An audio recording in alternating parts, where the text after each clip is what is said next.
যখন কাছে আসছে আমার নবী সওয়ারি থেকে লাফ দিয়া নাইমা দাদাকে জড়ায় ধরে ডাক দিয়া বলে, দাদা বাবাকে দেখতে গিয়ে আমি পা হারাইছি। ও দাদা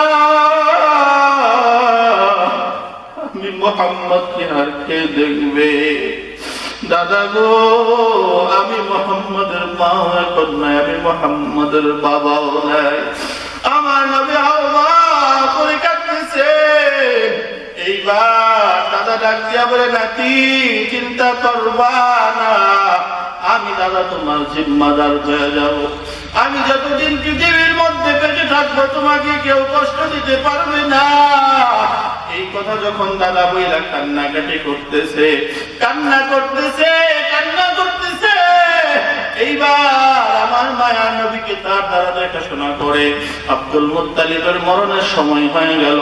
মরণের সময়ের আগে সব সন্তানকে ডাকছে, আবু জাহাল, উতবা, শাইবা সবগুলোকে ডাকছে, বলে আমার নাতির হেফাজতের জিম্মাদারি কে নিবে বলো?